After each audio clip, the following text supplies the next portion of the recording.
Hello everybody, welcome back for number 2. A whole week has passed since the first one, and 1 week, 7 days, means that today is also parkrun day.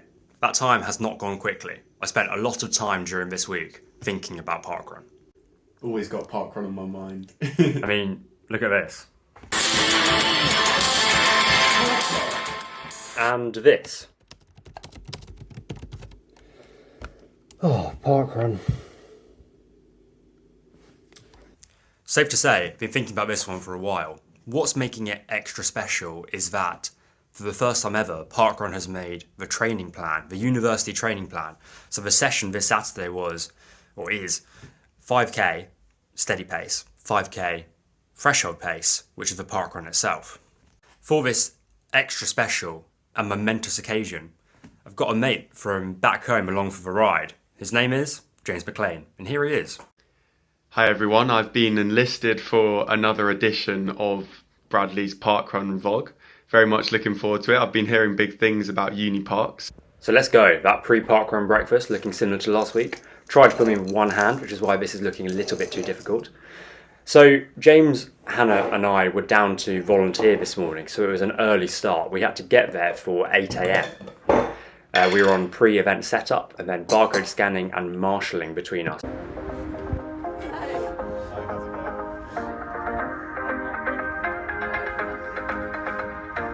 So while we walked to parkrun, let me tell you about the steady 5 kilometres. So I ran with Will and Henry from Oxford Cross Country Club, and we did a 19:34. Yet the last 2 kilometres were 3:44 and 3:39, so we definitely did get down to a reasonable pace. So our first volunteering job was course setup. So we had to attach arrows to cones and then disperse them around the course so that people knew where they were going. And this was a new course because badgers had ripped holes in the last one. So it was kind of vital that all those signs were in the right places because no one had run this course before.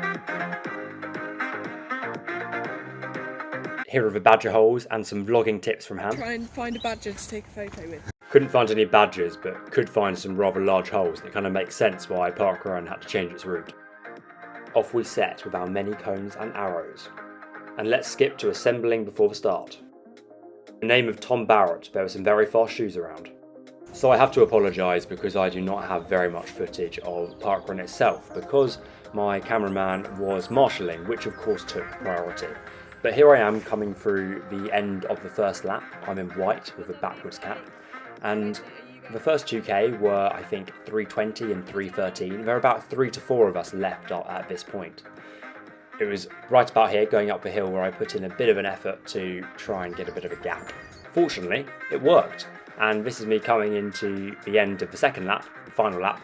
I came in at a time of around 16:24. It's a little bit faster than last week. Love the new course. Honestly, everyone coming to Uni Parks Parkrun, it was fantastic. And then perhaps the best bit of it all, it was back to Society Cafe for coffee and cake. Alright, so we just got back from parkrun. It was a great morning, just been back from the cafe where we had coffee and James had a hot chocolate. James, how was your morning? It was amazing. The parkrun 10 out of 10 and the cafe afterwards was quite the find as well. It's been a good morning. So it's time for final reflections, and number 1 is that parkrun on a training plan is legendary. So thanks to our coach for putting that on. And number 2, University Parks Parkrun is also legendary. Great course today, new record amount of people, lovely atmosphere. I've got to add a third one in there as well, and a slightly less positive one. I need to get more videos of the actual running itself, and I will work on that in the future. But I hope you enjoyed today's video, and I will see you in the next one. Don't know what it will be yet, but we'll find out soon.